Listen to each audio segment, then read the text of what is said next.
তৃণমূল কংগ্রেসের পোস্টে বিজেপি বিধায়কের লাইক, দুর্গাপুরে দলবদলের সম্ভাবনা।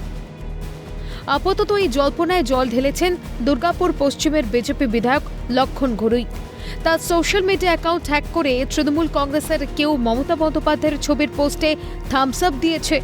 ভাইরাল পোস্টের দায় পাল্টা তৃণমূলের ঘাড়েই চপালেন বিজেপি বিধায়ক। এটা সম্পূর্ণ অনৈতিকভাবে তৃণমূল নেতারা আমার ফেসবুককে হ্যাক করে করা হয়েছে আমার কালিকামালিপ্ত করার জন্য।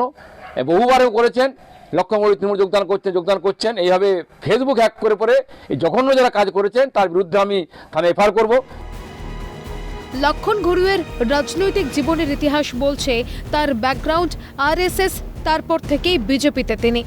2021 সালে তৃণমূলের বিশ্বনাথ পারিয়ালকে হারিয়ে বিজেপিকে দুর্গাপুর পশ্চিম উপহার দেন লক্ষণ। কিন্তু এবার মমতা বন্দ্যোপাধ্যায়ের ছবি সহ পোস্টে লাইক দেওয়া নিয়ে পদ্মের লক্ষণকে জোড়া ফুলে আমন্ত্রণ জানালেন তৃণমূল নেতা। মাননীয় লক্ষণ ঘরুইকে বলবো, আমাদের তৃণমূল কংগ্রেসের যোগ যদি দেন আমরা স্বাগত রইল।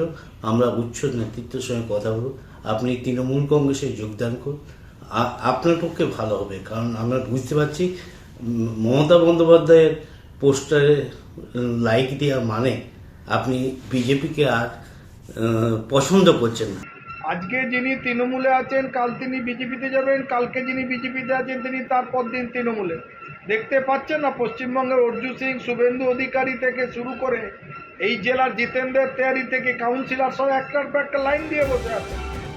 রাজনীতি বড়ই বিচিত্র। এই রাজ্য দলবদলের হিড়িক কম দেখেনি।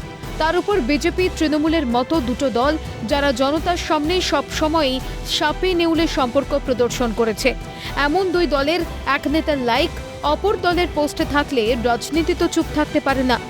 রাজেশ সেনগুপ্তের রিপোর্ট, ক্যালকাটা নিউজ।